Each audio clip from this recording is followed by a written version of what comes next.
morning and welcome to EBAA's Virtual Safety Summit.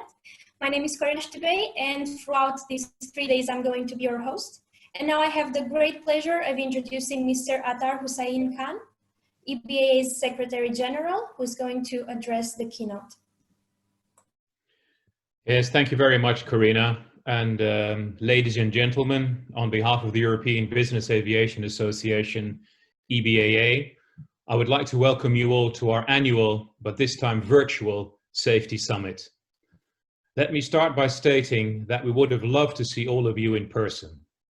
However, given the current circumstances, I'm happy to see so many have connected to be with us today and in the coming days.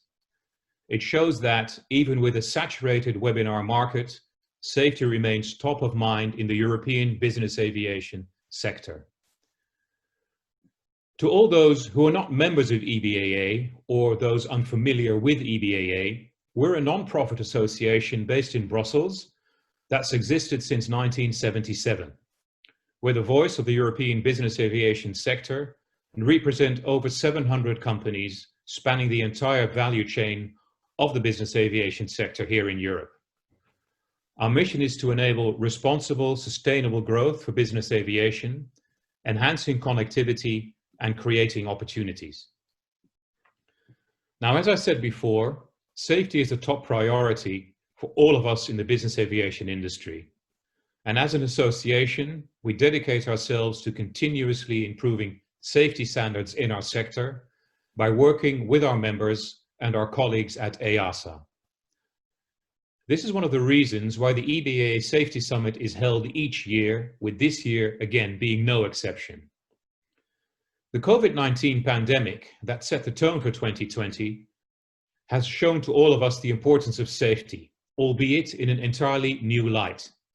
Safety not only in terms of aircraft safety and protocols, but safety also in terms of resilience.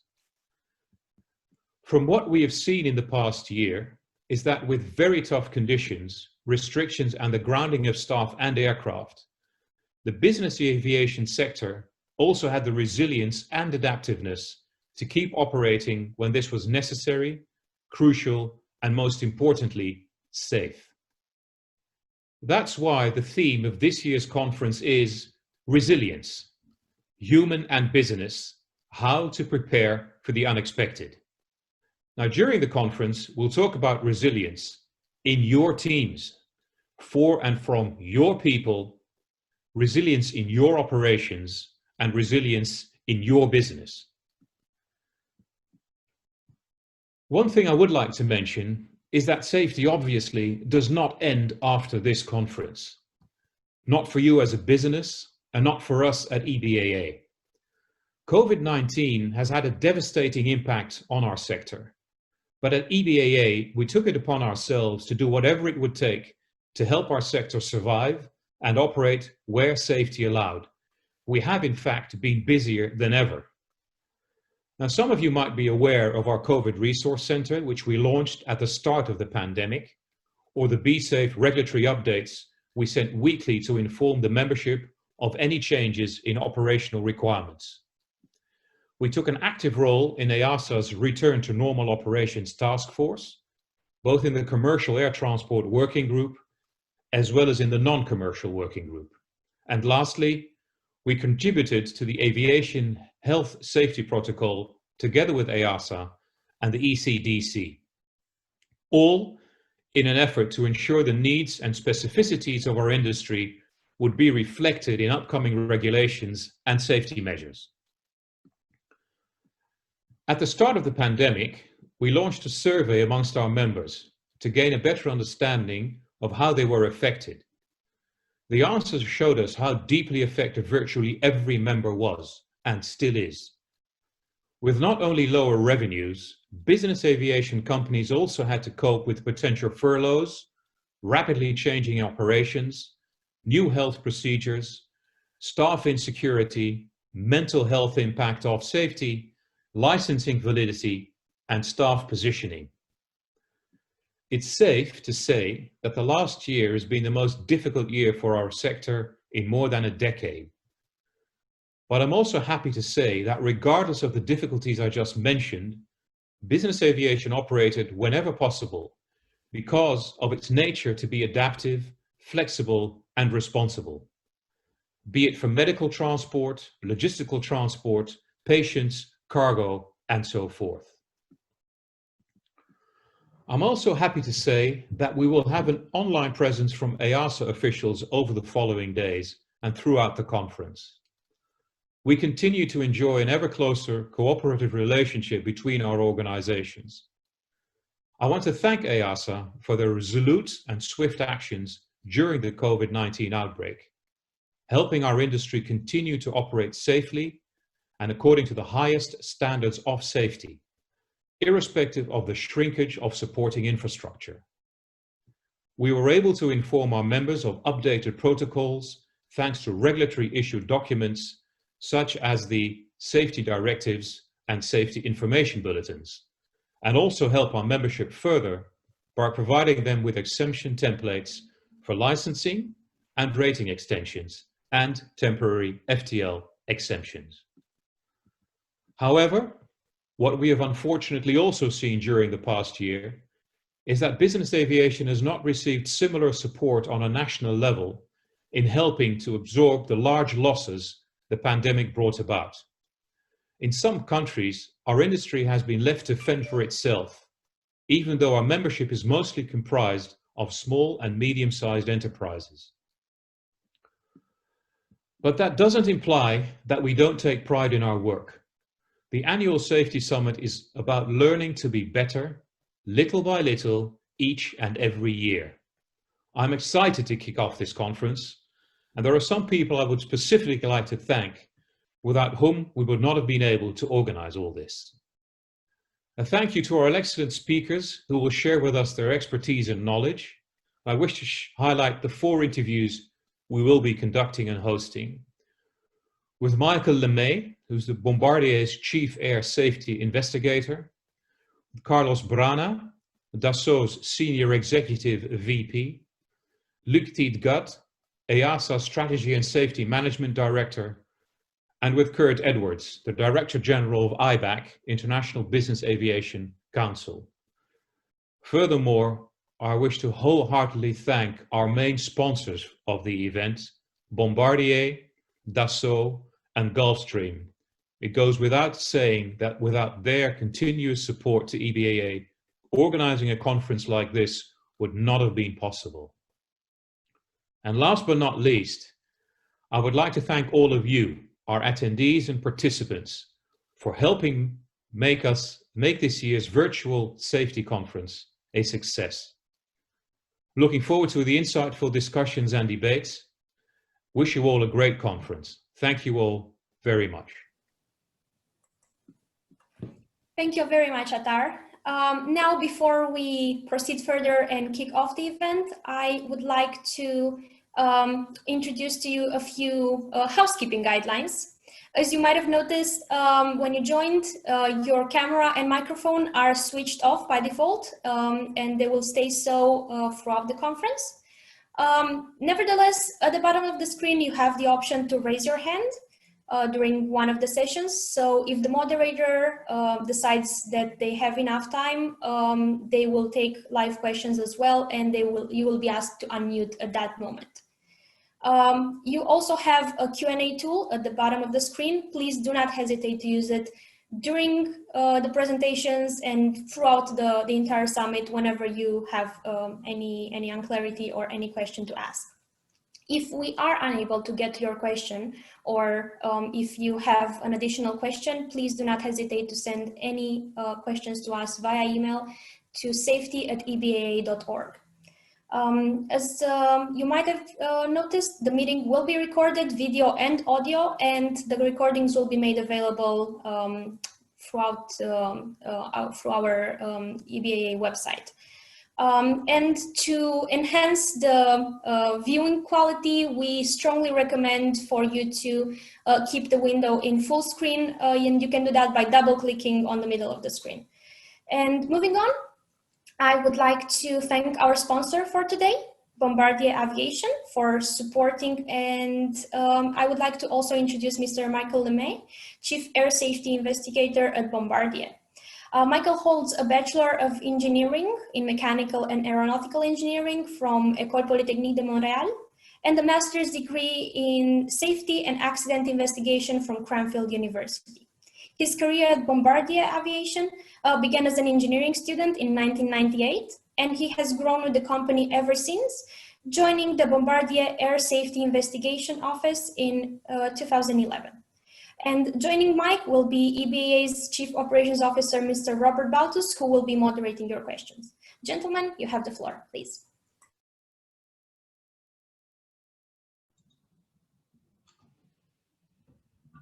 Thank you, Karina.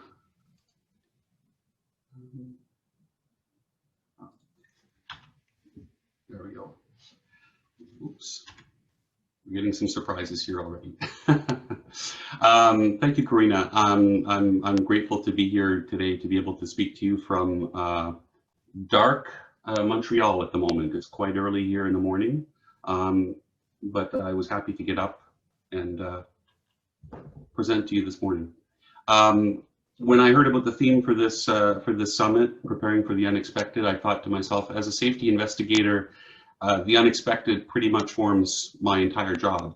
And I thought, wouldn't it be great if, rather than talking about how the unexpected can be something intimidating or a threat, if we could also talk about how the unexpected or a surprise can also be something that we can learn from, an opportunity, if you will.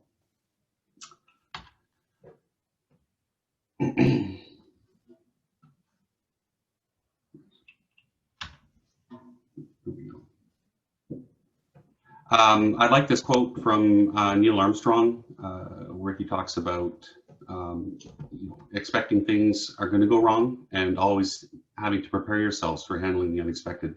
Armstrong made this quote when he was talking about the Gemini 8 mission, where this was the mission where for the first time we were going to have two spacecraft docking together in orbit, and of course things went wrong, but because they were prepared to handle it, they were able to deal with it safely and not have any injuries or any damage, and they were able to recover the mission and return home safely. So I like that quote because it kind of sets the tone for our entire industry. There will be surprises, but if we're prepared for them, we can deal with them and we can also learn with them.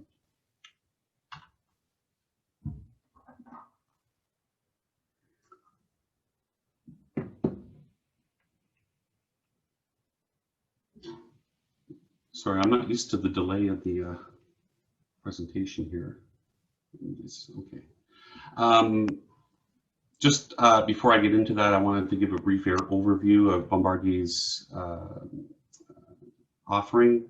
We have a fleet of close to 5,000 aircraft, 4,900 aircraft, comprising Learjets, Challengers, and Global Express, flying all over the world today. It represents quite a huge range of aircraft capabilities.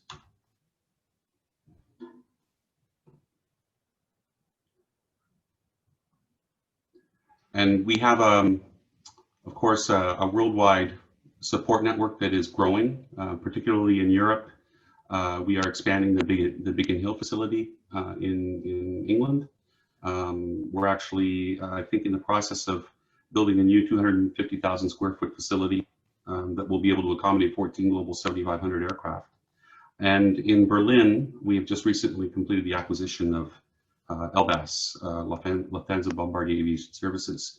And so we are growing and we're getting better every day.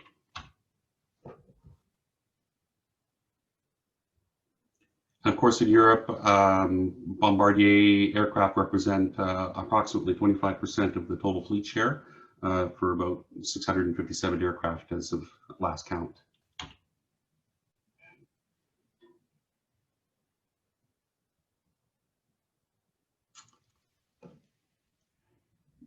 So it's nice to have a big fleet and a growing support network, but at the heart of all that is our commitment, and our commitment is that we want to make our customers' experience safer. And the way we do that is we basically build safety into everything we do. If you look at our typical product life cycle, we're going from the design into the manufacturing, the training, the support, all this feeds each other. All of this is under the umbrella of our safety management system. Every aspect of the product life cycle has opportunities to put safety into it. We have engagement with the industry. We're keeping abreast of what's changing, what's happening, what's going on. For example, with the whole Brexit situation, we're keeping abreast of that, understanding what is going to change for our industry and reacting to that. And that has an impact on the safety of our fleet, and so we monitor that. And of course, our flagship safety forum, the safety stand down that we provide free of charge every year to the industry, and it is a very well recognized safety forum.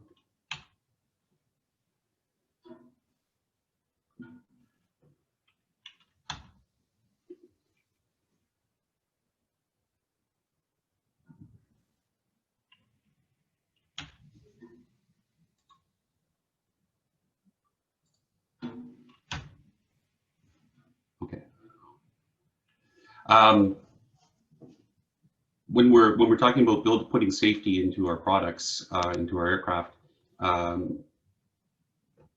safety is something that is based on experience. And so as a manufacturer, we have a certain number of years of experience in designing and building aircraft, and those represent lessons that we've learned over time that we can put into our aircraft. And we have regulations that we comply with, and these regulations represent, of course, the codification of all of the lessons that the industry has learned over 100+ years that aviation has been around. We have best practices, and of course we have new technology that we put into our products. All of this we take together, we package it together, we make a new aircraft, we spend time developing that, we spend time proving that it's safe, we test it to show that it's safe, we certify it, and then when we're done with all that and we have finally a type certificate, we build each aircraft conforming to that type certificate with quality processes in place to make sure that everything that we do is conforming to the type certificate, and that we do not inadvertently introduce issues into our aircraft. So.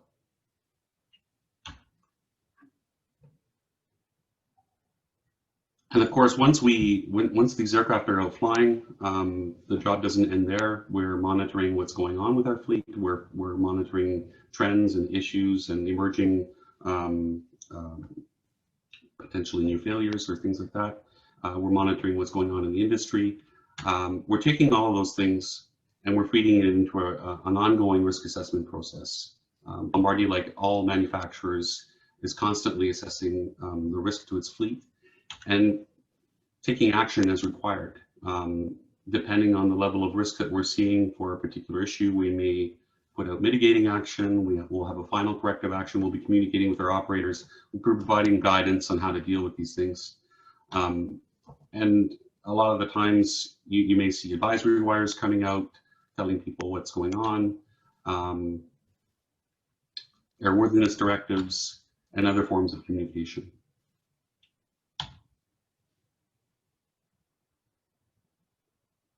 And of course, the final line of defense, we put as much as we can into the product, we put as much as we can into the aircraft to make it safe. We try to predict everything that could possibly happen. We're perfect, right? Of course, manufacturers, we make the best aircraft possible. But even then, there's things that are going to happen that you just could not predict. And the final line of defense for that is the safety investigation. Civil aviation has existed since 1905. As I said, Bombardier has been in the business for quite a while, actually since 1963, that we've been designing business jets. Your typical new aircraft might require up to 10 years to develop and certify, and by 10 years, I'm talking, from the initial stages of the concept all the way up to the final cert. So all of this effort is put into making a product that is safe and for which you hope there will be no surprises and no unexpected things happening. But of course, we know that there are surprises. When we look at the worldwide accident and incident data, we know that every day something happens. If all aircraft were perfect, if all operations were perfect, we would not have any accidents or incidents. But the fact is that we do, and that suggests that there are things that cannot be predicted and that will happen. And so in order to catch all of that, we have safety investigations. And safety investigations are there to manage these unexpected events. They're there to take those surprises and see what we can learn from them. And so what I'd like to do actually to close this off is to provide you a real example of how that works. A real example where something unexpected happened and we were able to learn from it.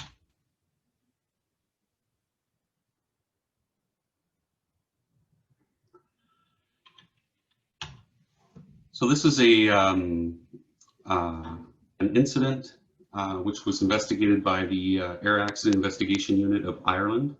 Bombardier, of course, participated in the investigation along with the operator under the ICAO Annex 13 protocols. We do this quite often, and it's part of my role to support those kinds of investigations. And this particular event involved a Challenger 350. The aircraft had been flying from Riga to Dublin on a repositioning flight. The crew were on their final approach into Dublin, and they got a spoiler fault message on the ICAS.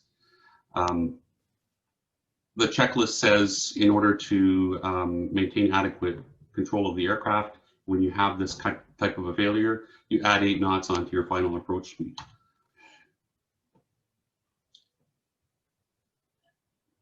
Unfortunately, in this case, at the speed that the checklist was telling them to fly with the landing flaps out, the pilot had difficulty controlling the aircraft in roll. The increased speed for the approach, if I recall correctly, somewhere around the lines of 30 knots they added, whereas as I said, the checklist called for 8 knots, so quite a difference. But they were able to get control of the aircraft, and they were able to land safely. Nobody died, nobody was injured, the aircraft wasn't damaged. The crew did not even have to declare an emergency in this case. But when we look at the facts of what happened, we find it very interesting, and this is why there was an investigation. And as it turns out, investigating this event led us to understand something new that we hadn't before understood. Just to give you a little more detail on what happened, during the final approach, the ATC asked the crew to slow down to 180 knots, if I recall. So they put out the spoilers to assist them in dropping some speed. So they extend the spoilers and they retract the spoilers. Now, what happened when they retracted the spoilers is the right outboard multifunction spoiler malfunctioned and began to deploy again. So you can see on this chart how the spoiler goes back to 0 and then goes back up to approximately 7.6 degrees. And what was happening there is the system detected that the spoiler was deploying uncommanded back up and halted the spoiler from further deployment, but it remained jammed at 7.6 degrees. The crew were aware that they had an issue, continued the approach. At a certain point, disengaged the autopilot for the remainder of their approach. As they disengage the autopilot, we see the effect on the wheel position. So this is, you can see for most of this chart, it's the autopilot controlling the aircraft, and then we see where this arrow is pointing is where the crew take manual control of the airplane. And here's where the interesting part happens. When they extend the flaps to 30 degrees for their final landing configuration, we notice the amount of roll control required to maintain wings level increases by a huge amount. So we're talking going from plus or minus 18 degrees to going up to plus or minus, well, from 35 degrees right to 80 degrees left on the wheel. And you can see how much back and forth the pilot is inputting to maintain wings level on this aircraft. This is a photo of the right outboard flight spoiler after landing. It had remained jammed in that position, 7.6 degrees. The maximum angle for deployment of this particular service is 45 degrees.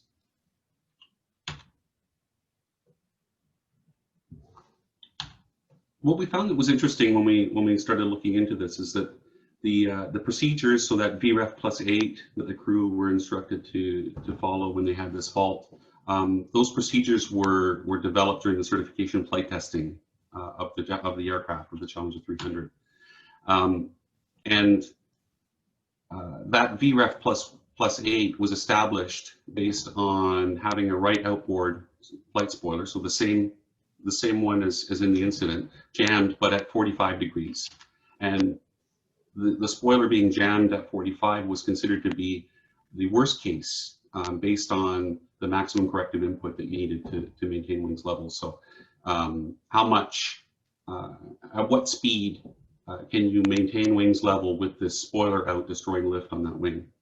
That's the way that procedure was established. But when we looked into it further, we figured out that actually, when the spoiler is jammed at an intermediate position with flaps at 30 degrees, and we're talking about a small, narrow range of intermediate position. We're talking about roughly between 7 and 10 degrees, so a very narrow range. What tends to happen is the airflow over the spoiler attaches and reattaches. So you get loss of lift and then regaining lift and then loss of lift and regaining lift. And it makes it very difficult for the crew to control the aircraft at that speed. And that's what led to that, what we saw in the graph, which was a kind of a pilot-induced oscillation. And every time you put in an input, the flow would separate, and then you would have to correct for it, and then you would have to come back, and it was very difficult to control. We reviewed our other aircraft types as part of this investigation. We didn't see any similar issues, so we have available to us all kinds of test data from our certification programs. We were able to look into that test data. We were able to see that there were some indicators on the Challenger 300 that there might be an issue, but we didn't have those same indicators on their other aircraft types. So we were able to say that this issue was limited to the Challenger 300 and the 350 types. And based on all of our review, our engineering recommended that we had to make some AFM revisions to address the controllability issue. Our findings were forwarded to what we call our continuing airworthiness board, which assessed them and determined that this was an unacceptable level of risk based on our risk assessment processes that I described earlier. And we ended up recommending that we do that revision and that be mandated by an airworthiness directive from the regulators. We as an OEM, of course, can't mandate anybody to do anything, but typically for an AFM, we will ask the regulator to mandate it via AD to make sure that the AFM change gets out into the fleet.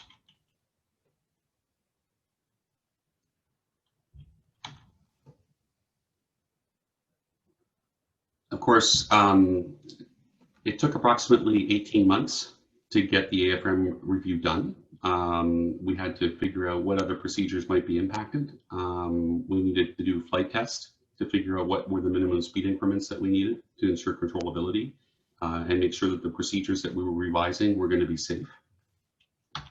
And part of the challenge of that is anybody who's worked in the test world knows that actually trying to reproduce what happened in a real event in a test scenario is incredibly difficult. And our challenge here was how do we get a spoiler on a test aircraft to jam at 7.6 degrees specifically, and also make it so that the test pilots can undo that if they need to, because our test flights also have to be safe. So that was a challenge. Following that, we have an extensive review of the proposed draft procedures, and then we submit those to Transport Canada, EASA, and the FAA for their respective approvals. The final result, we have updated the AFM, the QRH, and the FCOM for the Challenger 300 and the 350. There were multiple procedures that were revised. The crew in the event added 30 knots to their VREF. What our study showed was that it was better to land with flaps at 20 instead of 30, and you could have less of a speed increment. So I believe in this particular case, we're at VREF plus 18 with flaps 20, and of course the additional landing distance that goes with that. An AD was put out by Transport Canada mandating the incorporation of that AFM revision. That AD was adopted by EASA a day later, and eventually the FAA also put out an AD. And we, of course, advise our customers of the ADs and of the issue and of the resolution. So my message to you today, expect surprises. The aviation industry is full of them. We need to learn from those, apply what we learn, and share it as we're doing today. That's how the aviation industry manages the unexpected. When we're talking about resilience, when we're talking about how do we prepare, how do we manage, well, this is, in my mind, the best way to do that. Safety is all about planning for the worst, aiming for the best, and being ready for the rest. Thank you very much.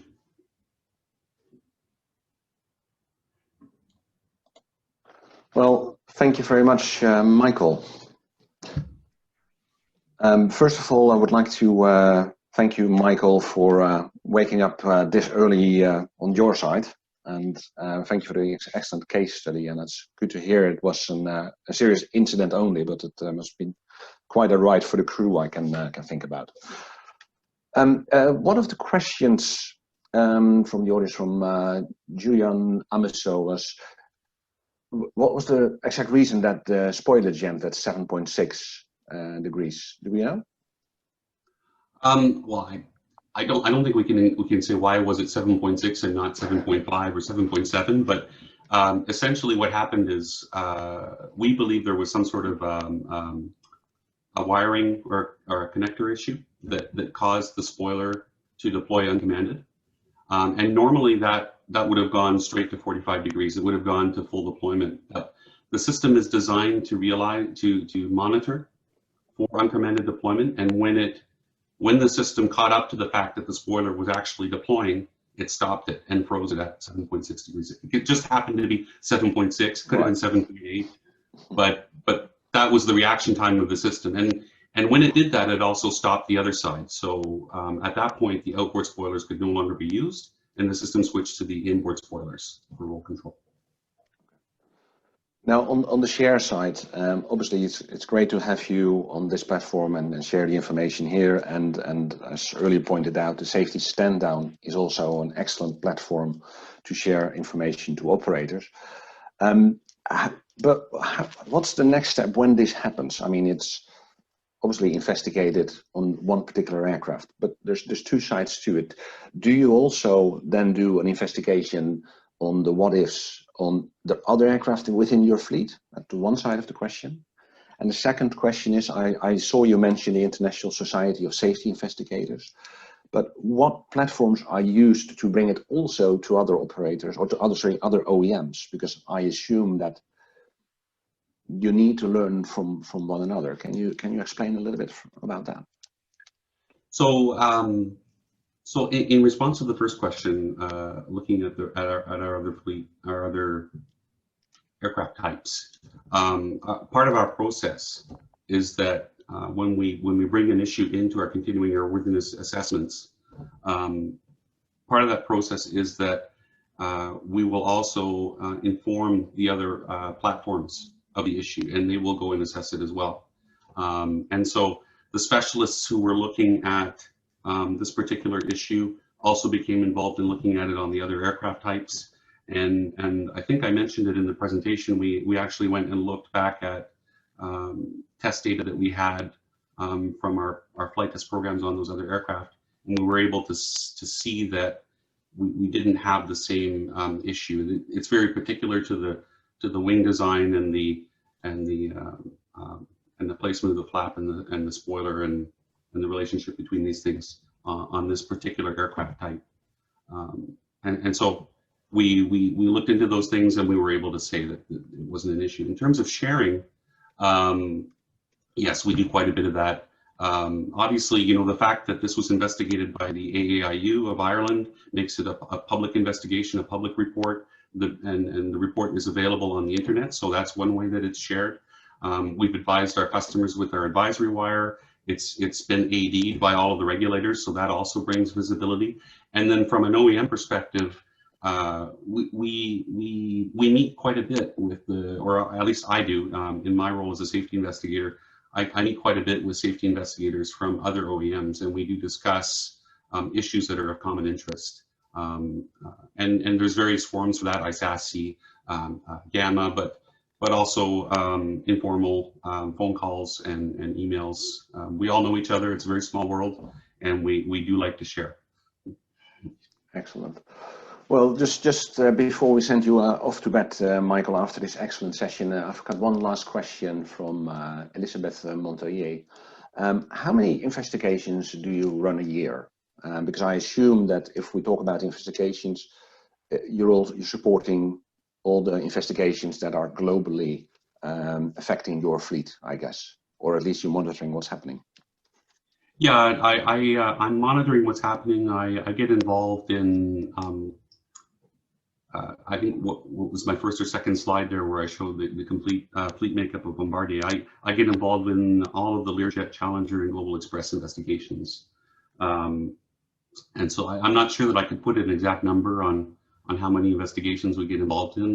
Quite a few of them are just for monitoring. And of course, we're looking for those investigations where there's something that we as a manufacturer can learn from. And then there's the investigations where we're providing support to assist the investigator in completing their report and making it as factually accurate as possible. I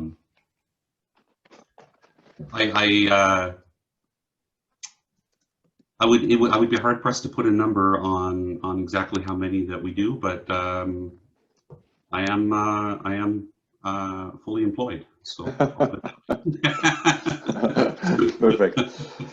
All right. Well, thank you very much, Michael, and I would like to thank you and obviously Bombardier for being part of this safety summit. And I wish you a good sleep after this. And let's hope that the number is low, but that we learn as much from anything that happens. So very pleased that you were introducing us to your side of the safety world.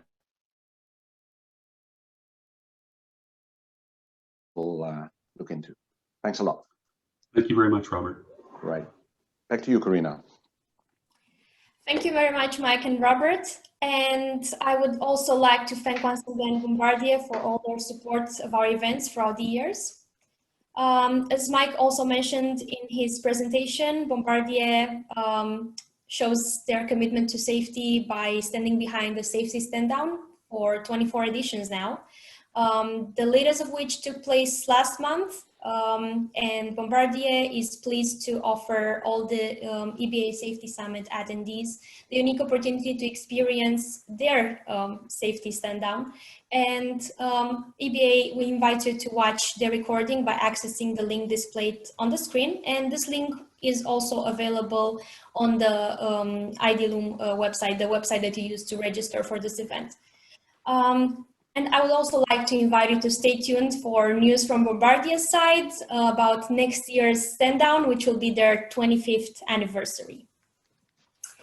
Now, moving to our first panel session of our summit, Robert will stay on to moderate the session, and joining him will be Riesen. She's the accountable manager for CAT Aviation.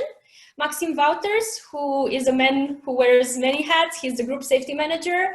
He's also the marketing and PR manager and also a pilot.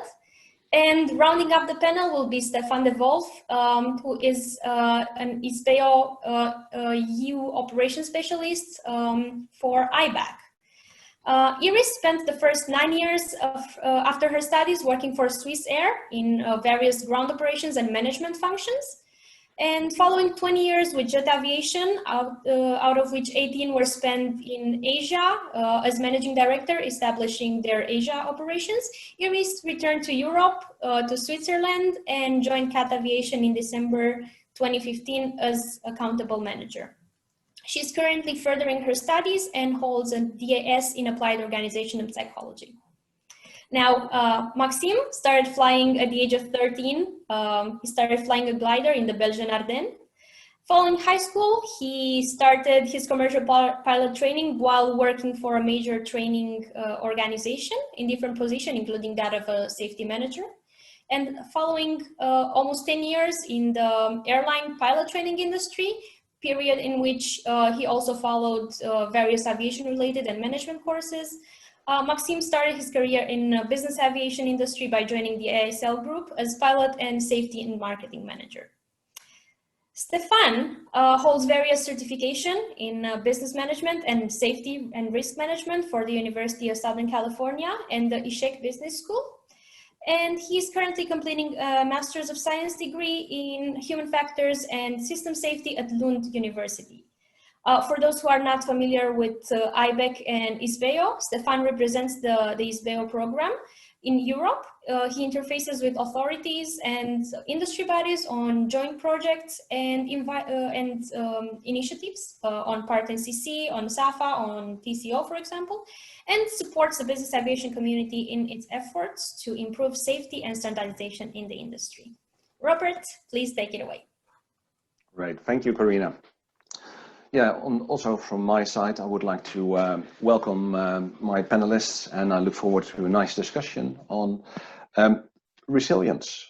And what is resilience? And I would like to start actually the session with a quick poll. So if we can put up the poll for you as the audience. So what do you think is resilience in business aviation? Well, I'll give you a few options and I would love to see what you think. Maybe your answer is, what is resilience? I attend this session to learn about it. Resilience is already part of our operations DNA. That's hopefully the answer we would like to hear. But without resilience, the last one, we would not have been able to weather the COVID crisis. So if you have the option, if you can fill in what you think, that would be great. And we have, after you submitted it, then we're going to go. And let's see. I would like to start out with this session and have a question for the panelists. And the basic question is, what is resilience? How do you define resilience? Now, I would like to start with the three of you. So if I can start with you, Stephane, just a very top level one before we go into the more specifics on your slides later on, but resilience, what is resilience in your view? Hi, Robert, thanks for having me. So resilience, in just a few words, it's more about a capacity to adapt rather than a state that you manage to achieve. So it's more about all the preparations that you do before the disruptions and the events, rather than something that suddenly pops up and appears when you're in trouble. Okay. And Maxime, what are your thoughts on that? Well, good morning, Robert. Good morning, everyone. Great to have you all online. I fully agree with Stephane's comment on resilience. Although sometimes you also have, as Michael said previously, you have to expect the unexpected and be ready for it. And I think it's the ability, both from a human aspect as from an organizational aspect, to bounce back, to take some time to think about it, to look at the situation, learn, and then bounce back and eventually think sometimes out of the box, just to make sure that you will come out even stronger than before as a company or as a person in general. And Iris, what are your thoughts on resilience? How would you define resilience? Well, good morning, and thanks for having me here. Well, most has been said by my two colleagues, but I think it's the capability to actually have enough reserves in a crisis and thrive in a world of uncertainties. So to basically be flexible enough to adapt to things that you cannot fully control on an organizational level. And I think humans have the best resilience if they look at the crisis in the eye, rather than either deny it or belittle it or being frozen by fear by it, but just look at it on a realistic eye level. That gives you a lot of strength usually. Okay. So, here we go. There's the answers. Well, fortunately we have 14, well, it's about 16%, 70% of people we still have to learn a lot about, but it's good to see that the majority is already part of their DNA. And even better, they've already have been able to use it within the COVID crisis. So that's hopefully something we'll touch upon in a minute. I just would like to go back to Stephane, because we had some, when we were talking about systems and organizations, you had some points you said it's not the state to be achieved, but systems capacity. Can we see that slide and have a look and go through that? So this one is for you, Stephane. So yeah, there are various definitions of resilience as far as well. If we differentiate between individuals and organizations, there are slightly, well, little differences in definitions. As far as we're talking about systems and organizations, yeah, it's needed. It's more of a state to be achieved, and what you would expect to see from a resilient organization is that when they're confronted with a novel situation that represents severe disruption, the organization is actually able to anticipate, which means that as the trouble is starting to brew, they see the signs to those troubles, and they start to adapt early, and they're not just hit by surprise when the whole thing blows up. They already see the early warnings and get the signals early so that they can start to adapt. There's also a question about being able to synchronize in the sense that all organizations are built and structured in a way that is supposed to be optimized for normal operations. Once you're becoming disrupted, this is when you need to start thinking about the abilities and competencies and expertise to respond. This is where most probably you will start to see people doing jobs that they were not used to do or were not supposed to do because of the organizational structure. So at least they're able to adapt, and in most cases this means that the entire hierarchy will be flattened, and you may see the accountable manager starting to do pre-flight preparations or starting to make flight plans. So it's, as said earlier, the ability to respond, which means that those capabilities are there in advance. If we want to take an example from human spaceflight, every mission is designed for a certain number of orbits, but actually they have built extra capacity. So if they have an issue in orbit, they can do a few more orbits because they have the resources in the spacecraft. So this is again stressing the importance of preparing for it. When you're being disrupted, this is already too late. And also a very important point, which is probably the most important of all, is the ability to proactively learn about the weaknesses of the organization of the systems. So this typically translates into being able to learn from daily operational surprises. In a way, I wish that all our safety reports and all the paperwork that we have to fill every day after flight includes a small sentence like, probably at the top of the page, what surprised you today? This is when organizations understand where they're starting to exit the normal boundary of operations. And what's even more interesting is when the organization is able to identify those surprises and was also able to respond to them successfully. This is probably where, while still not an event or far from being an event or an occurrence, this is where the systems learns the most about its ability and its capacities. So again, to summarize, that's it. Yeah. Well, it's very interesting if we talk about jobs that you're not supposed to do.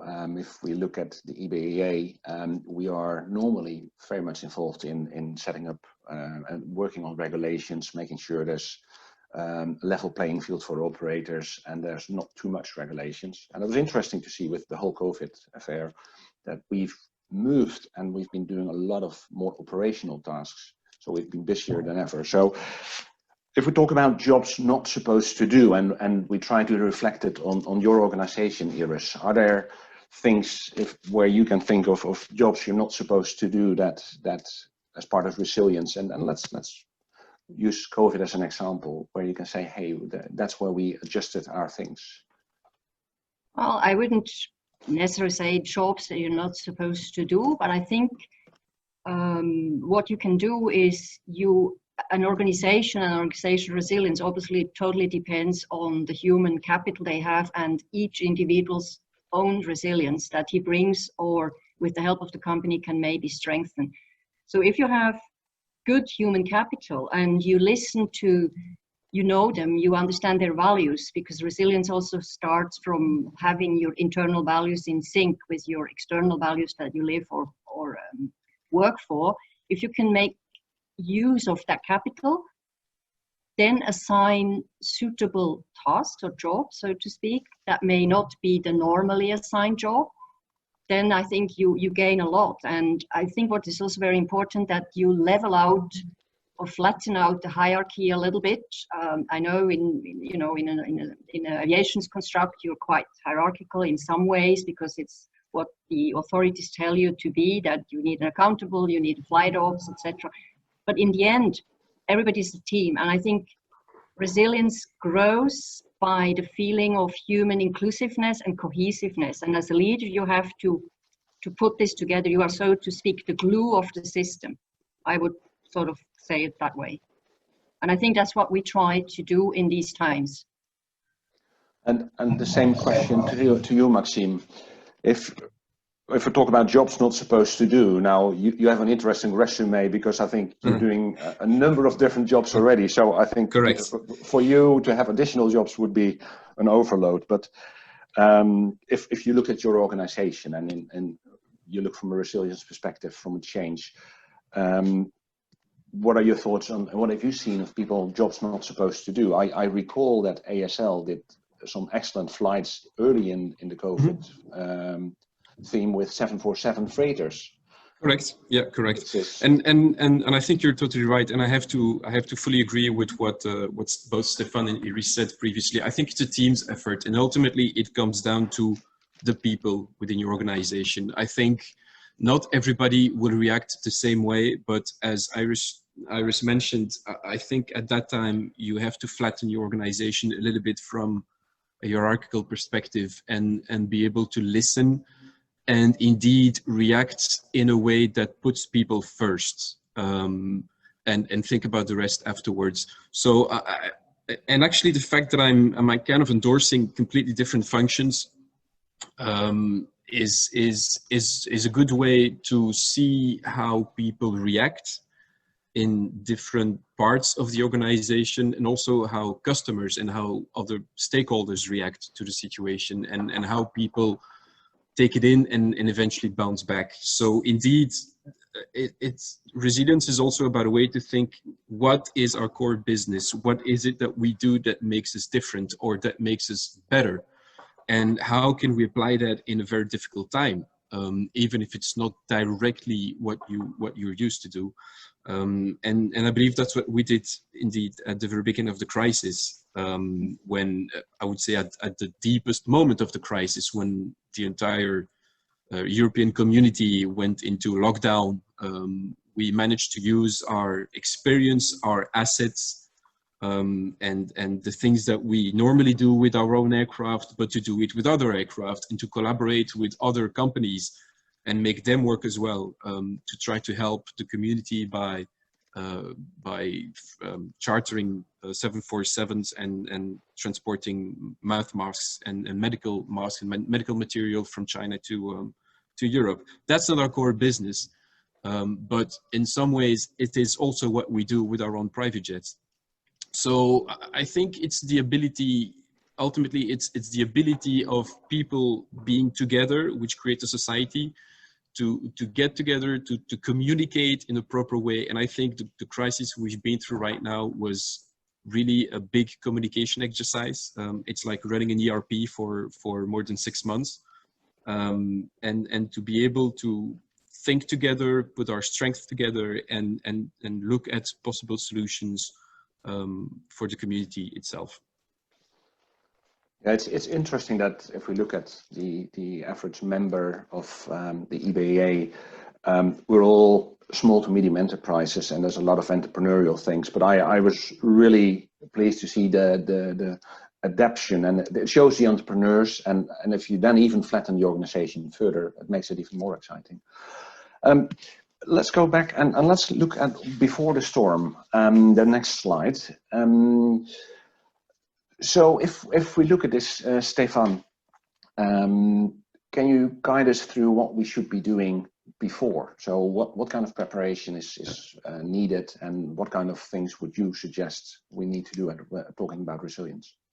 So ideally, in normal times, you still have some capacity to start building your ability to be resilient, and as those efforts are taking place, there's usually 4 items that are commonly mentioned in research on resilience.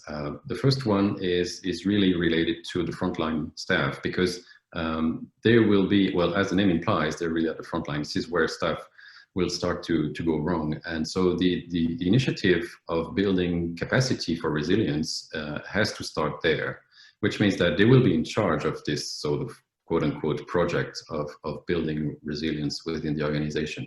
So this task rests with the frontline staff, but obviously management has to be involved and also guide those efforts in the sense that they can go in all directions, and to a certain degree, we're still dealing with systems with finite resources. So there has to be some guidance on the direction that's taken. But the critical aspect here is really that frontline staff are in control of the efforts to define what are the capacities that need to be built up.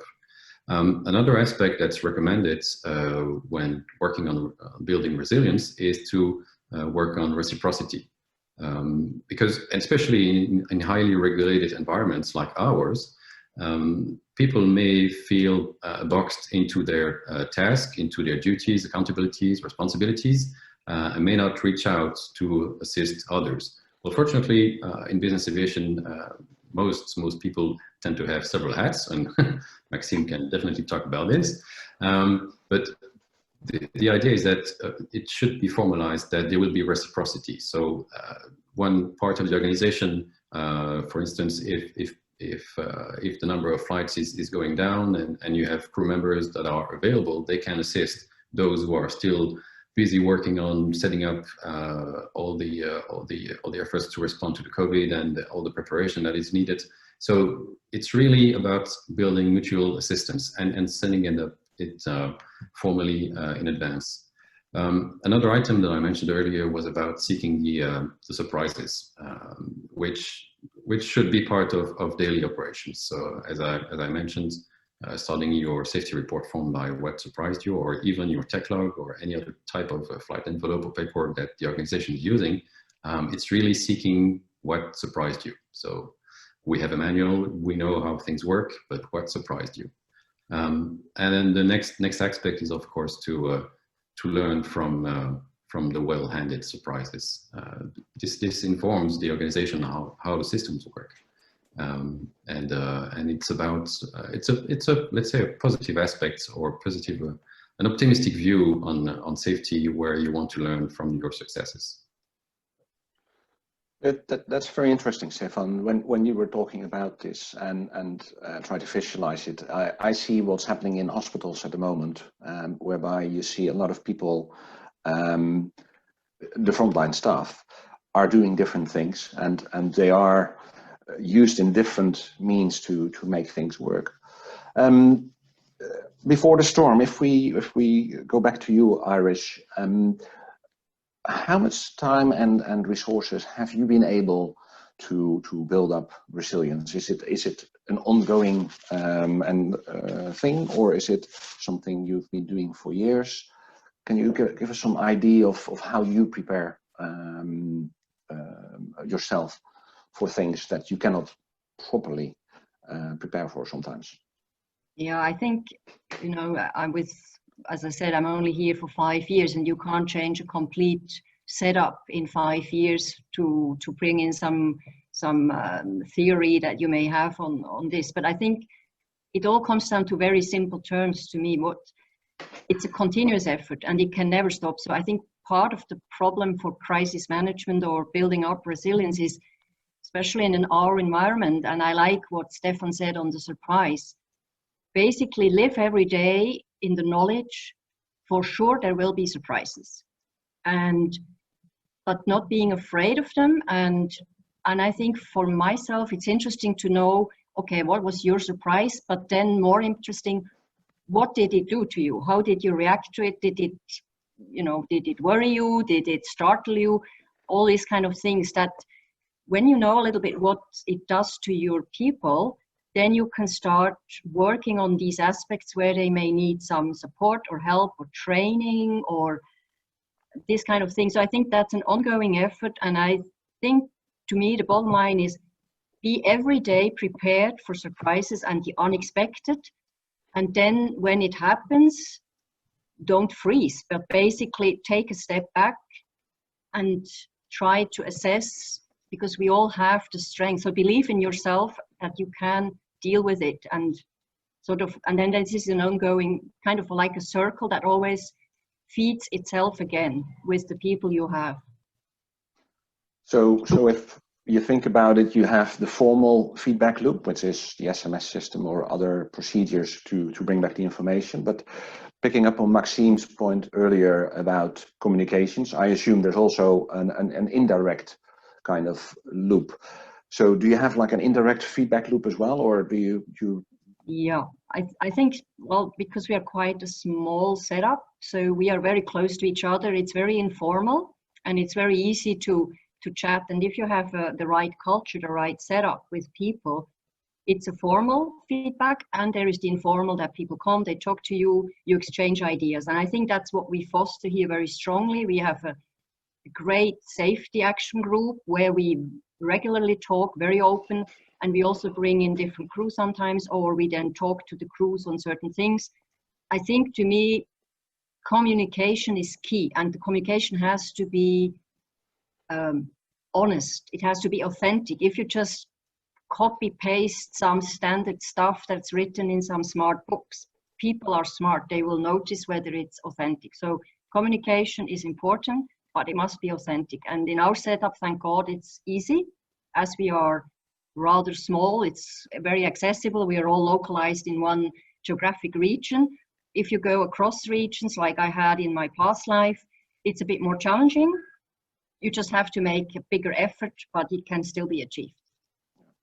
And trying to set up an environment and a climate or culture that fosters or that provides the ability to staff to say what went wrong, and then saying, well, tell me what went right but surprised you, is a complements the initial approach and is not yet well ingrained in the aviation system. So this from what I've seen personally, from what we see from the reports, organizations can be a very close-knit team where they are all together on social media on this dedicated platform that's set up by the operator, or that they have those meetings. And I think this is sometimes something that is overlooked, is that we tend to rely a lot on electronic communication, and in a way we have now, because we need to social distance.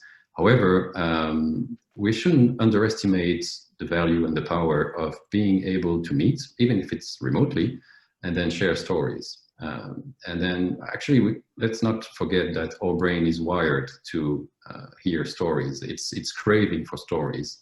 And most likely the things that will remain in our memories a few days from now will be the stories and not necessarily the bullet points from the slides. So stories are very important, and it's about being able to provide a framework, or let's say context, that fosters those stories to be told, and then experience and knowledge being taken from that. So that's in a nutshell what. And then the same question then to you, Maxime. Any tools you can recommend to Nick Sabardin regarding to entice the crews to provide feedback? Well, there are a lot of things that can be done. I mean, the simplest thing is to provide your phone number and to tell people, look, if there's anything at any moment, just give us a call. We do have some formal ways, of course, and I'm here specifically talking about safety. You have the occurrence report, which is available. You have the possibility to make hazard or proactive reports. So there are a lot of fancy things that you can implement. But I think the best way, especially in times like these, where we are all working from home, except when flying, for those who fly, is to at least be able to tell people, look, you may not be able to see me, may not be able to meet physically at the office or in one of our bases, but just give me a call. At least you hear my voice. Yeah. And it puts some human aspect as well, which I think nowadays is really important, rather than always using digital tools, which are great, don't take me wrong, and we need those, especially when it comes to official reports, like occurrence reports. But when it goes about giving feedback and sharing some concerns which haven't really evolved or led to an occurrence yet, I think when you're able to set up a small team of people, and this is somewhat related to what we are now all implementing, which is called the peer support, where this is something you can do from right now without having to formalize it. Just tell your people, if there's anything, just give a call to your +1 or to your chief pilot or to the safety manager and share your concerns. And the fact that they will hear a voice and that you actively listen to them is already going to help, again, build this resilience within your organization. I can fully agree to that, but I think in the future it's going to be harder and harder. I've got some 16 and 17-year-olds at home, and the idea to use a phone to talk to people is alien to them. They prefer to send something in other means, but there we go. But same to you then, Iris, on any tools that you would say are excellent to use besides the formal ways. Any tips you can give to Nick Sabardin? Yeah, as Maxime already explained, and I agree, we have all the formal ways, the official ways, and there are various tools on the market. I think the most important is for these stories and those not yet formalized notions that people may have is the phone number, the message that you are accessible pretty much whenever they need, and no questions or things are stupid to be asked. So rather come and ask one too many than one too little.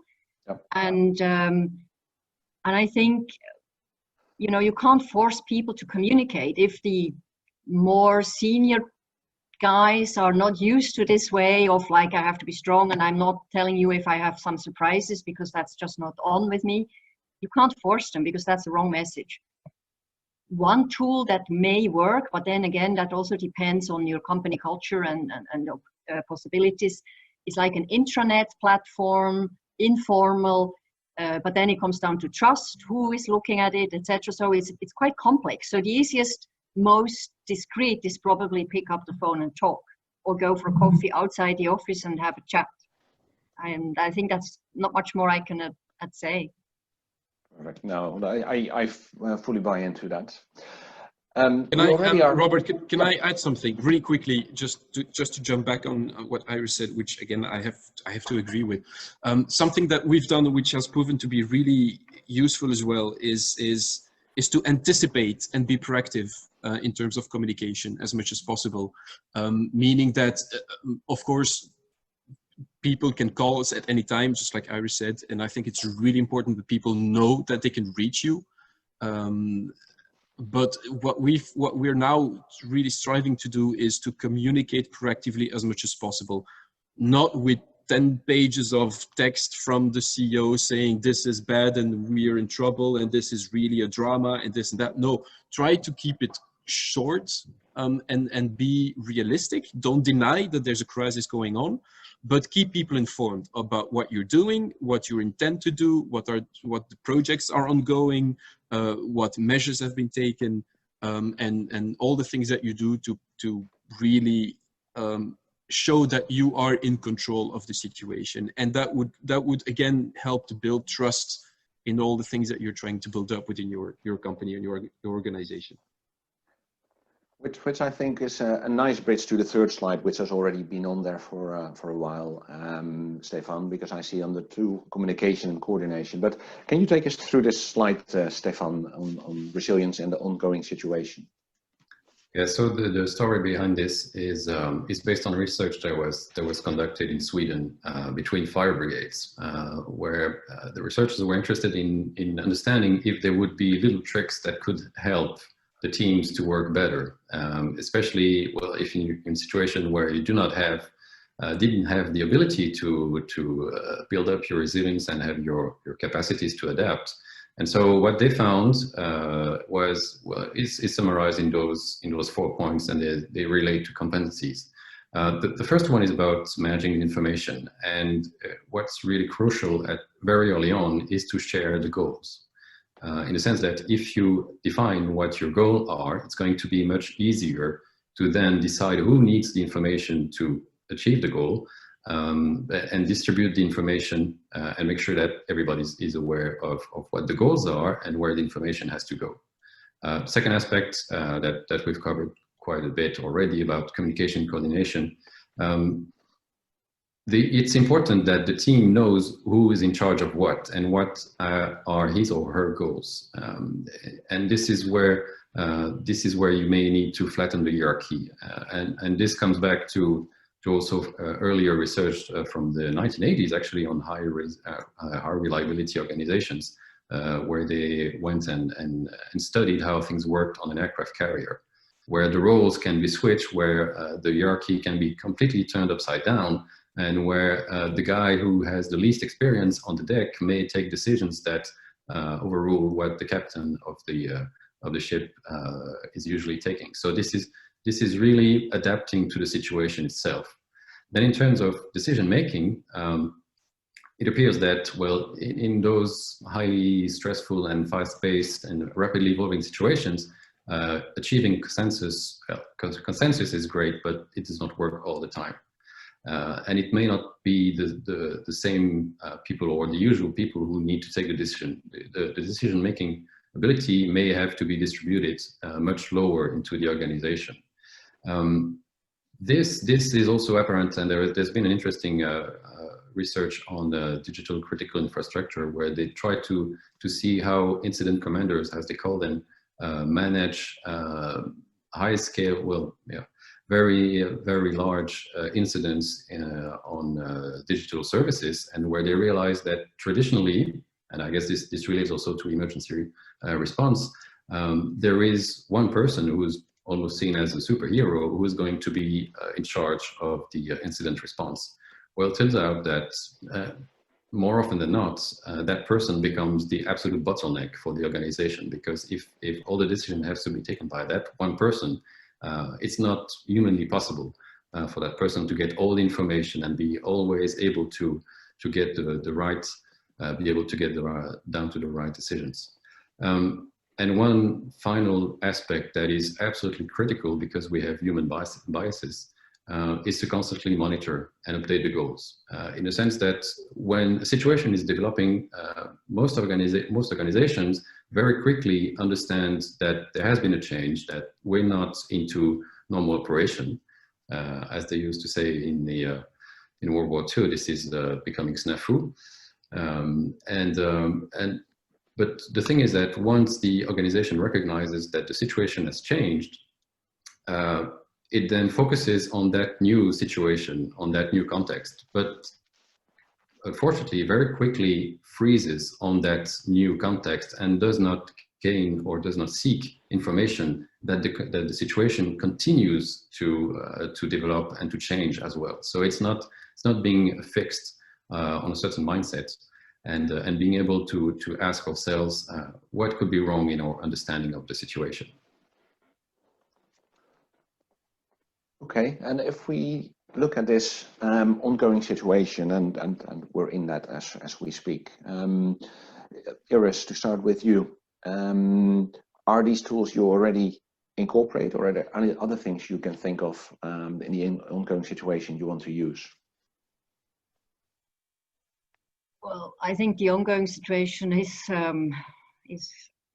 going on for a while, and I don't think, you know, we can sort of predefine what will have to be done, because it all depends on how it develops, how people develop, and how long it all goes on. But I mean, the bottom line of what Stephane said is the basis on which to build up.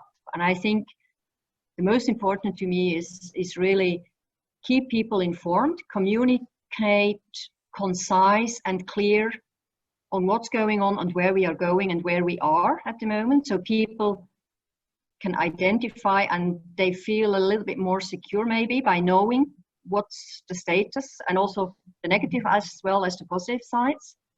And I think what everybody just has to understand, it's not look things into the face. It's not going to be like it was before. Accept it and get on with life, so to speak, and remain flexible enough to adapt. To me, this is a bit maybe a life philosophy. It's a bit like Zen. You can be as water stronger than the rock because you go around the rock. You're not fixed and firm. And I think that's the message that you try to translate into the action, being it communication, giving people extra skills. Of course, then it comes down to very formal things. You need to have financial resilience. You need to build up reserves. I mean, that's all the hardcore stuff, but you always need the human being in it, and you basically have to build that capital and keep them informed. Don't tell people nonsense or don't inform them at all, because then they will run with their own notion into a different direction than is probably good for the company. So concise goals, concise communication, authentic, and then take it from there and be adaptive. Don't say, I've now set the line, we're going in this way as a leader, and then you're not capable of changing because you feel you have to be the strong guy that has to maintain the line you've just taken. So you just have to say, okay, wrong side, maybe I go slightly to the left, and that's totally all right. So it's really a combination of things. And I like the what you're saying with keeping the human being in it. I think that's especially in this time where we're all looking at automation and artificial intelligence, etc., etc. We're getting there at some point, but I think not in the very near future, because I think these are the still the interesting things that humans do well. So yeah, keep the human being in it is definitely something I can subscribe to. Maxime, what about you when you look at this, the ongoing situation? How do you look at the ongoing situation, and how is your organization looking at it? Because again, communication is a big thing there. Of course it is, and as I said previously, and as Iris and both Iris and Stephane said, I think it's really important to work on effective communication, which is sometimes really difficult to find in terms of setting up a balance between too much communication, not enough communication. I think it has to be clear and concise. And I think it's also important sometimes to communicate about other things. A lot of people tend to get depressed by hearing continuously about the current crisis. Of course, it is important, Of course, it is the major focus, the major area of attention for pretty much whatever we do, but life goes on and business goes on as well. And sometimes you need to bring the attention back to other topics and make sure that people are still in line with your philosophy and that they're still moving on with their other duties or their other commitments, and to follow the company vision and culture on this. But what's also important, I think, is, as you mentioned, Robert, the most important is that people are at the center of this discussion. Ultimately, you can have the fanciest tools and the best tools, and we can talk about regulations and the relationship with NAAs and EASA and stuff like that. Ultimately, it comes down to people. And I think what we've learned as well during this crisis, and again, it's an ongoing effort, is also to communicate outside your organization. We are in this business model where we have the privilege of knowing our customers, or at least to have a direct contact with them. And I think we've had to rework completely the way we communicate with our customers regarding this crisis, but also regarding our projects and our vision for the future. So it's an ongoing effort, and I think we're learning every single day from it. It will not stop today, it will not stop tomorrow, it will continue for a few months, and after that, I think we will have to talk about a new normal rather than a return to normal. It will be a completely new way, at least in some areas, to do business and to carry out with our operations. Yeah, because actually that is an interesting thing, because you're mentioning the COVID and the new things that are happening, or the focus we have on it. But let's go back to Stephane. So how do you manage the non-COVID issues while working on COVID issues? Basically, how do you stop tunnel vision? I think that's something which is really typical of what's happening at the moment. Do you have any thoughts on that, Stephane? Oh, the combination of both. Unfortunately, the experience we have with operators is that it's changed things so much that there is no normal operation on the site. It's all dedicated to the evolving situation and the pandemic. Some organizations, especially corporate flight departments, have actually sort of shut down because at higher levels they decided that nobody would travel anymore. So which meant that how do you keep your airplane flying and your pilots current, etc. And so I know that a few cases they started to do charity work, flying cancer patients or supplies, medical supplies, etc. Haven't seen yet so many organizations where totally normal operation coexist with the messy situation that we have to deal with. And for you, Iris, if you look at it obviously has a very strong impact when you're not flying much with some of the fleet. People start to worry, and obviously it's everyday present that there is a problem, and it may affect your livelihood, your job. So that makes people extremely nervous. It's normal. And I think we've tried to maintain a normalcy as much as possible by just doing our training, sending pilots to recurrence, having our meetings, of course, with the necessary protective measures and distances, etc. But not just do everything virtual, but do still get together, taking bigger rooms and do that kind of mitigation. But I wouldn't say we can totally black it out. It's impossible because it affects us. We fly much less than you used to fly. But as both my colleagues said before, we thankfully are very close to customers. We are very close to each other, so it's easy to communicate. But we have to think of new ways, and we were able to do some charity, and we were able to also bring back some equipment and and transport some people back home who are eternally grateful. We can give new users of our business the assurance that they can travel in much more safety because they have not 100 other passengers around them. They have easy access to the aircraft. These are all the good sides, and we sort of, you have to tell your staff that there are also opportunities, but it's hard. I mean, I think the fact is it is a tough time for us. There's no way of sweet talking it. Now, I wanted to ask the same question to Maxime, but he works for a company who has done 747 freighter flights. They opened FBOs. They started, I think, VIP scheduled services in the summer and other things. So Correct. I don't think there's a tunnel vision in your group. It's very entrepreneurial, but I still would like to pose the question to you. You know, how do you manage the non-COVID issue while working on COVID? How do you guys prevent this tunnel vision? Oh, it was indeed. It's mostly coming from senior management. We have a team at the senior management who's extremely entrepreneurial, and we thought, you know, let's. At some point, I believe our CEO said during a meeting, an online meeting, I'm just getting sick and tired of hearing continuously about COVID-19 and this is crisis and this is bad, because he thought, and maybe he was right, I believe he was right, that it also affects the mood of our customers.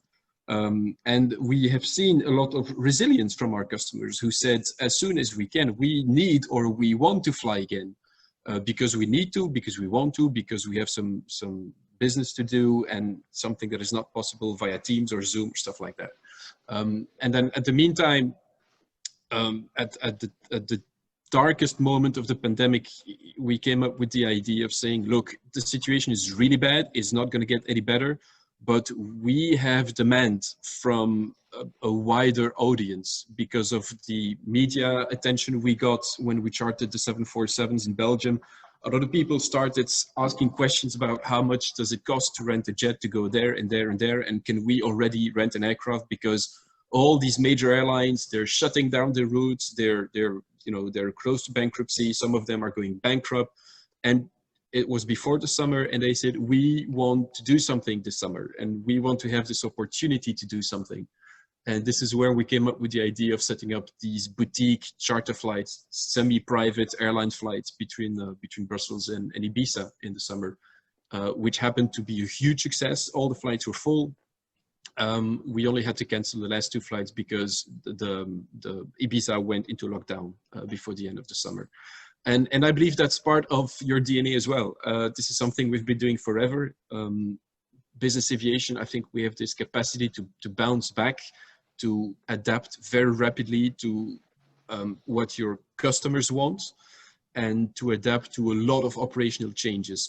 And this capacity to adapt really rapidly, combined with the fact that you have flattened your management and you have this capacity of taking really, really rapid decisions without having to follow very, very stiff processes that you can find in other configurations, or let's say maybe in sometimes US mindset.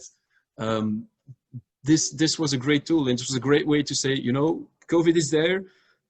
It's going to be there for a while, but let's move on. Let's try to find alternative ways of making business whilst guaranteeing safety and plus all the other assets that people are looking for, especially during the COVID times: comfort, peace of mind, quietness, social distancing. Let's put all that together, focused around safety, and try to make something out of it. And you put that in a blender and you see what comes out of it.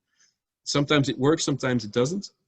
But I think it's a way to sometimes also think out of the box and maybe try to innovate by taking the positivity out of a very negative experience. Yeah, I fully subscribe to your comments there, Maxime. And I think, and I was on another conference at some point, and the nice thing about business aviation and our members is that we have almost resilience in our DNA. Our ground ops teams, or your ground ops teams, have to check for each flight regardless. The only unfortunate thing is the list is longer. There are procedures in place on safety. It's just that they have to be amended now to include COVID, but we're used to it. So From an aviation perspective, I think we are in an excellent position, and like I said, by nature, we are all already very resilient. Now, but we are in a bigger ecosystem. We had an excellent presentation by an OEM. We're also going to have great presentations by the authorities, but we would like to have a quick poll to you and to the audience. How well did you feel supported by your NAA during the COVID crisis? So did you feel supported, yes or no? If you could fill that in, that would be really useful for us to know. And specifically, we are talking to, and hopefully have a number of the NAAs on board as well. So we're intrigued to see what the figures are, but also what the experiences are of you in a minute. Okay, well, let's start already with the practical things of this. We are in a new normal, so I would like to start with you, Iris. We all live with a different NAA, and on top of that, EASA. And actually, before I start asking you a question, let me give you the experience we have within the EBAA from the EASA side. We've been very pleased with the speed that EASA has been working at. Normally, it's all a very structured process, and changes take a lot of time. But if we see how quickly they came out with the EASA ECDC document, and they are actively testing regime, and they delayed a number of things which would have affected all the different members. So we're very pleased with the work from EASA. We're constantly in contact with them. We'll have a chat with them tomorrow with Luc Tietkat, and on Thursday with Edouard Coiffou, and we have a number of other specialists throughout this event. But you have to deal with your local NAA on top of what you receive from EASA. So, Iris, did you see a marked difference in how your NAA reacted? And I'll just see the score, and you probably see it as well. I'm very pleased to see that 66% of you felt properly supported. That is more than a glass half full. Unfortunately, 34 therefore not. But let's hear it from the floor. So, Iris. Yeah, I think they were very pragmatic on how, the disinfection thing that we had to do, same as the airline in a way. We had to send in reports, but it was all very quick email, informal, without too much complication in a certain format. And I think it was a very just grab the phone and discuss certain things that came from EASA. And Switzerland still has a bit of a special situation being outside the EU. Yeah, how do you guys want us to do this and translate into action? And to me, the most remarkable one was really, in the past, certain application forms and things for new manuals, etc., had to be always sent by using the postman who is bringing an original to some place in Bern or somewhere. And suddenly it was all electronically signed, electronically sent, electronically approved and returned. And I think that was a great experience because it was faster and saved the trees. So aviation has done their part there as well. And I think hopefully this can be maintained because it's a very positive result of a negative situation, so to speak. So it's almost like a catalyst, and it's speeding things up because, like you rightly say, regular mail or not. So that is actually an improvement there. And going back to an earlier remark that somebody made about less hierarchical. So it also flattened their organization, you feel? Was it easier to get hold of people and replies? Well, it's actually the same, but it's we have our dedicated flight ops inspector and we have a dedicated airworthiness inspector. So they are also in normal times very accessible, and we don't have to go through the big level guys. So we just talk to the assigned person, and that person is always very well available. And during COVID, we just didn't meet, but we were easy to reach them, and they kept saying even during their leave, where nobody could go anywhere except to the mountains, they would say, "Oh, you can still reach me if there is something urgent." So I thought that was a very proactive, good way to keep our things going. Yeah, as I said, we also have positive things. I mean, we're just phasing in a new aircraft now, and it still works without meeting anybody in person and doing everything electronically. So positive. And Maxime, how's on your side? I would say yes and no. A bit like Iris, I think operationally speaking, we were able to keep a straight communication line with the national aviation authorities, and it works approximately the same as in Switzerland, I believe. So we have this main flight operations inspector or auditor who's in charge of pretty much all the business aviation operators in Belgium right now, plus some other helicopters company. But it doesn't solve the main problem that our NAA has had for a long time, which is still the case right now, is that they are heavily understaffed. So COVID hasn't solved anything to that end. It has facilitated communication, indeed.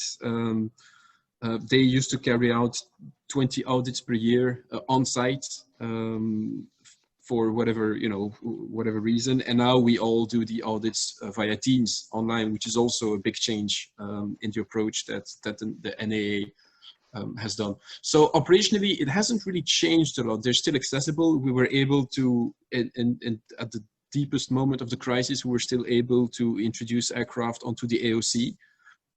Some of the steps of the processes, like the acceptance flights or the in-flight checks by the NAA, had to be postponed, but they accepted to put the aircraft on AOC in the meantime. So these are the positive things. I would say on a negative aspect, I felt little to no support or guidance from a safety perspective. We were solely referring to what EASA was publishing, which was good, but at some point I felt was a little bit not concerning, but a bit mixed up. It was hard to follow at some point what was a recommendation and what was a guidance material, stuff like that. And we used to get those documents again from the BCA with 6 weeks delay, for instance. So they were kind of lacking on communication with regards to the crisis itself. But operationally, it was okay, it was fine. And the same for you, Stephane. Obviously, you work over a wider field of NAA, so you look at it differently, I guess. We're very pleased that the NAA can suddenly switch their priorities and focus more on the operators, on the organizations themselves. Perhaps the little downside is that since all this also takes a bit of extra time to complete the work, is that long-term projects are slightly put on the side. So we're looking forward to a certain resumption to a quote-unquote normal process, so that we can carry on with the long-term projects. Apart from that, yeah, the thing is that I think that the first weeks were very chaotic, and we've seen that on the at ICAO level with the safety management panel, where we suddenly had to shift all our priorities and stop all the work that we were doing on the amendment to Annex 19 and the safety management panel to provide guidance to the industry on how to deal with the situation at a time where nobody really knew how the virus was spreading, what were the ways to get rid of it in an airplane. So the first few weeks were kind of chaotic indeed, and then as people experience and build up their own knowledge and started to share that, this is something that at least on the US side we did with the progressive stage 3 operators, which were in contacts and sharing best practices between themselves. This is when we started to pick up and be able to provide more resources, and I think we're slowly reaching a point where there is so many guidance that it may be time to actually do a quick review of everything that has been produced. The safety management panel at ICAO has vetted, I think, more than 100 different guidance material for both the states and the industry itself. This is a vast amount of knowledge.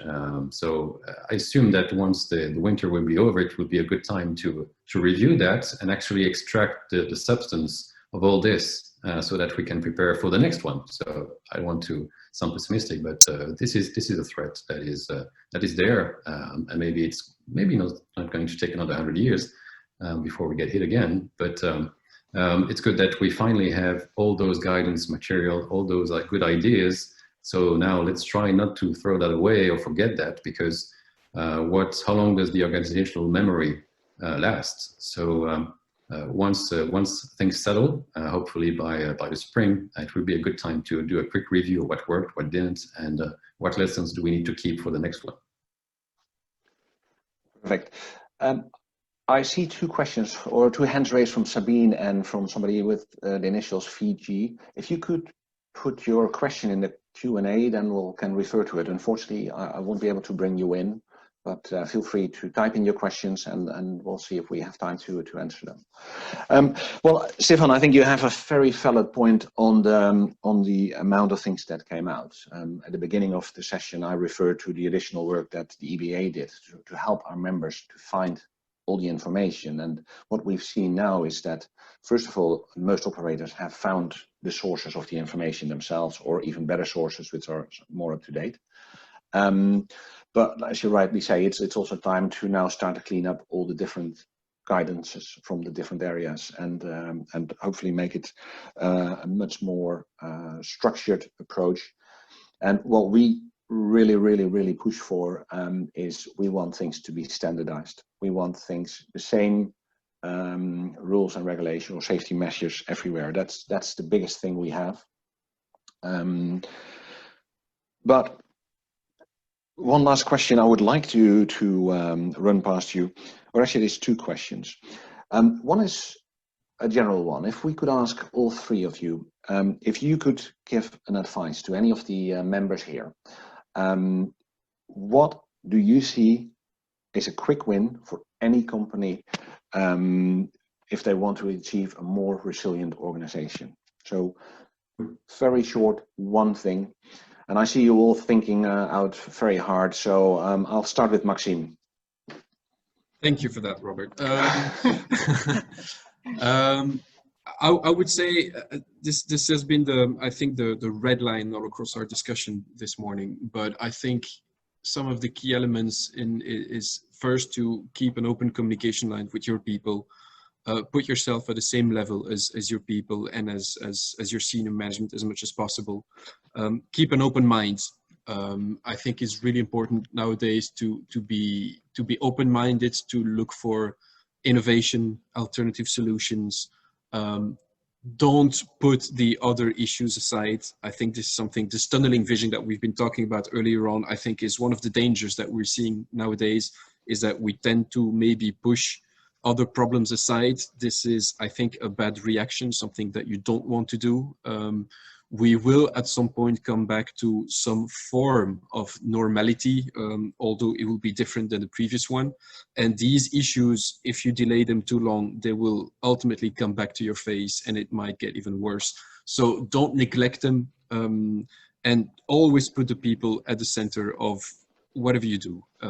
Whatever you're implementing a new process or you're setting up a new project, whatever you do, think about the people. They're concerned, they have a lot of questions. You don't have all the answers, as a matter of fact. Nobody has the answers to all the questions, but keep that open communication with your people. Be honest and try to stay positive, even in the most difficult times. I think that's some of the key elements which have helped us to continue and even to grow at some point during the crisis. Iris, what on your side, any things you want people to take home with them? I can only echo what Maxime said, but I think maybe one more is also engage in your external partnerships. Talk to them. Can you maybe arrange something better between yourselves during the crisis to help the company. I put it a bit general. And then, yes, communication with your staff in a timely way. You cannot just not say something for 2-3 months and then say something. That's just a no-go. And I think listen to everybody's, in this crisis, health concern, and don't belittle any concern, because basically it's a bit like mountain climbing. It's the slowest that makes the pace. So you have to listen to the one that has the most concerns, and not just to the one who says, yeah, I'm easy, no problem, I'll do whatever. So I think communication, timely, partnership, and listen to your staff and take their concerns seriously. And Stephane, on your side? Building up on all that, which I totally agree with, I think, and to put it in one sentence, it's important to have good relationship with your banker. And not just banker, but actually and I guess this is the elephant in the room here, is that building resilience, or being able to respond and to survive when you're going through a pandemic and such a hit and a big crisis, also depends a lot on the financial resources that you have. So this is, I think that all companies are hurt. Fortunately, we perform better than other aspects of the aviation sector, like the low-cost carriers and legacy carriers. I think that very difficult discussion had to take place with bankers and leasing companies, etc. And I think this is also building on and expanding on the comments from the other panelists. It's also having those difficult discussions with your financial support. Yeah. Well, while we were talking, we got into some excellent questions, which I would like to bring to your attention as well, and hopefully you can fill the people in with that. There was somebody's mentioned there's little mention of training, and do you agree that this is a time that we need a greater commitment to training? Which was a question by Cameron Payne, but there's also a question by Paula November, who've noticed the major outcomes of safety effort can be traced in training. How can we fix a close linkage between human factors and communications? So I think they're both training related. I think how can we train an organization to be resilient? I go back to you, Iris, on this one. I don't think you can train an organization to be resilient. Your organization it can have a good system in place, good process, that's one thing. That doesn't give you the resilience yet. You have various people and they all bring their own resilience. So you can either destroy their resilience by your attitude as a leader, or you can enhance and strengthen their resilience, again, by the way you treat them. And I think that together, then the result of that is how your company is more resilient on the human aspects. Then for you, Stephane, the same question. I'll go along the same lines as well on the importance of, well, maybe not formalized training, but being able to proactively learn from daily operational surprises. And there is an element that unfortunately you cannot put into a training curricula, which is totally related to the persona and the character of the senior management team, because some will have a hard time being able or accepting to flatten the organization, the hierarchy, and giving control and giving decision-making powers to others. This is something where, fortunately, I'm not sure that training would be able to help there. But training resilience, it's more. I'd insist on learning a few little things every day rather than having a training course outline. So if I try to distill your answers a little bit, it's probably more about culture than real training, but you can train to change the culture. Is that? Usually the accountable executive or the senior management team is really the conductor of the entire organization, and they set the tone, and they will, whether they say it explicitly or just implicitly by behaving, it's going to have a huge impact on the amount of information that is going to go through the organization. And this may also lead to having parallel communication lines that they're not aware of. So, so yeah, that element, fortunately, there's no training that's going to assist. But if the decision makers are able to reconsider their role in the organization, the powers that they have, and the way the discussions can be made, if they are able to hear bad news, and it's obviously to a certain degree, you hope that there is no bad news or good news. There are only news and information that you can act on. So it starts from the top and then it goes all the way down. Well, there's two remarks in the chat from Ida Ismail and one from Cameron. It's all about communication. Communication is very key. However, many know this but don't practice. They don't walk the talk. What's the solution here, please? And Cameron says, all agree that communication is essential for resilience. You can train effective communications. Now, we're obviously very happy with your double hat here, Maxime. So from your perspective, if you look at from safety, but also PR, do you agree with that? I do agree. It is a very difficult exercise, and it's hard to train people. There are training programs for communication, obviously, but probably what it means, if people tend not to communicate, it's probably because they don't feel confident in communicating. Maybe there's a trust issue within the organization that the existing communications lines are not efficient, are not secured, or are used sometimes against them. It could be, I don't know, every organization is different. But before training for communication, you have to make sure that you have the right mindset and that your company and that your people are showing the right culture for communication. It's also part of your company culture, like resilience is. So before you start doing anything with regards to communication training, you want to make sure that you have the right tools and that you have set the tone for an open communication and that people know they can communicate in certain ways and that it will not be used in the wrong way. So, but that's a very difficult exercise, I have to admit it. It's not something that comes up in one day. It's an ongoing process that goes along with the culture of your company. Well, with that, I would like to thank all the three speakers for an excellent session. I like the mentions we heard before about, it's all about also the human being in it. It's about communication, remaining flexible. The water stronger than the rock is definitely something I will keep in my mind, Iris. I thought that was a very good example you used there.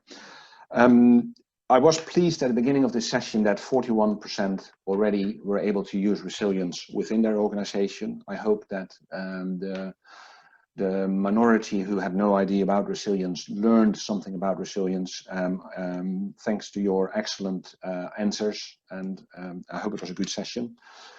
I would like to thank obviously our sponsors that were able to host this event.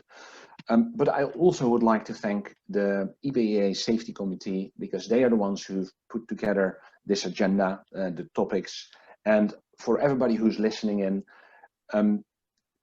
As Athar said in his opening speech, the EBAA is a non-for-profit organization. It is by members for its members. We're all about sharing information, which is communication. And we want to make sure that our industry goes to the next level. So we're very pleased you listened in. We hope you learned something from Iris, Riesen, Maxime, Wauters, and Stephane de Wolf. If you would like to learn more about what we do and how we do it in our safety committee and other things, please feel free to reach out to us or our membership team through either the web link, which you can see afterwards. But on this note, I would like to thank my speakers, and I would like to thank you for the time. And I wish you some nice time for lunch, and we hope to see you back after lunch. And now I